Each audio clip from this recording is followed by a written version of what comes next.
Mesdames, Messieurs, bonjour. Le vol à destination de New York prendra 2 heures de plus. Et oui, beaucoup de vent en altitude, donc mettez vos ceintures s'il vous plaît.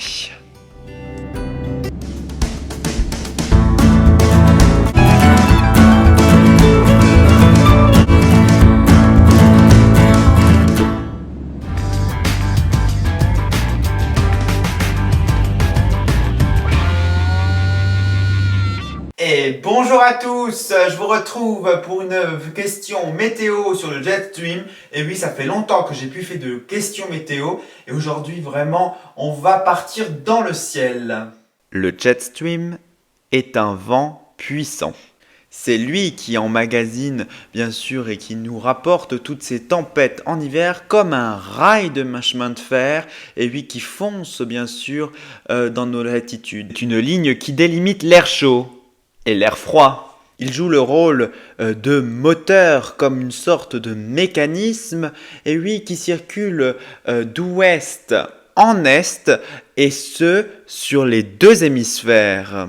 Et prenons un peu d'altitude, entre 9 et 14 km, et oui, les avions circulent assez haut pour être impactés par le Jetstream, qui lui se trouve entre 9 et 14 km, et du coup, c'est comme si l'avion, bien sûr, nageait contre courant. Donc soit il gagne de la vitesse grâce au Jetstream, puisque il a le vent dans le dos, soit le vent il est de face, et du coup l'avion a du mal bien sûr à avancer comme quand vous nagez.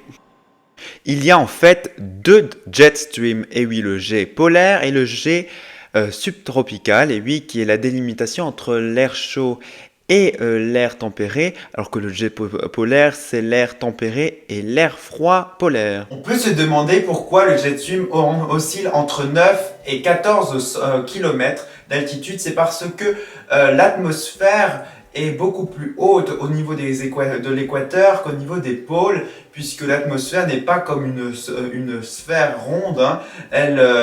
Elle est influencée par les masses d'air qui sont en basse couche, puisque dans les équateurs, on le sait, on a une masse d'air chaude puisque le soleil est toujours présent, alors que au niveau des pôles, vous aurez un temps très froid, et du coup, les pressions sont beaucoup plus élevées, ce qui provoque tout simplement un affaissement du Jetstream, mais rien de grave. Et non, le Jetstream, bien sûr, c'est pas un truc linéaire, c'est un truc qui ondule. C'est pour ça d'ailleurs que le Jetstream influence comme une sorte de mécanisme la météo, puisque les masses d'air se promènent à travers le Jetstream qui véhicule ces masses d'air. Alors regardez la coupe, bien sûr, de l'hémisphère nord cette fois-ci, avec la cellule polaire. Ah oui, j'avais oublié d'ailleurs avant, avec la cellule de Ferrel et la cellule de Hadley. C'est ce qui explique d'ailleurs qu'à l'équateur, la cellule de Hadley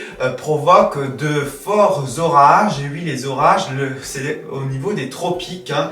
Donc là où vous avez un temps tropical, c'est parce que la cellule de Hadley, bien sûr, crée une sorte de basse pression au-dessus de ces régions-là. Dérèglement climatique impacte durement, bien sûr, ce Jetstream, puisqu'il ralentit et du coup crée de plus en plus de méandres comme on a vu avant, hein, ce qui provoque bien sûr un temps plus extrême et des masses d'air qui du coup plongent soit vers plus au nord que la normale, soit plus au sud que la normale, donc des écarts thermiques qui sont beaucoup plus importants entre la masse d'air polaire et la masse d'air tropicale. Le Jetstream est très important pour la météo parce qu'il nous permet bien sûr de prévoir et de voir l'intensité bien sûr des dépressions qui nous arrivent sur le territoire, puisque c'est le Jetstream qui, on va dire, donne la force aux dépressions,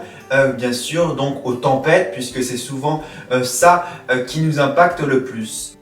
En réalité, c'est comme une sorte de tube qui est plus ou moins large en altitude. Et on voit bien sûr que c'est assez impressionnant et que en réalité, il faut le voir en 4 dimensions. Et voilà, je vous ai appris tout ce que je savais sur le jet stream. J'espère que vous avez bien aimé cette vidéo. D'ailleurs, je vous mets la playlist des autres sujets de météo. On se retrouve mercredi prochain pour une nouvelle vidéo, certainement la tendance saisonnière. Et je vous souhaite une très bonne semaine à tous. C'est ça la météo!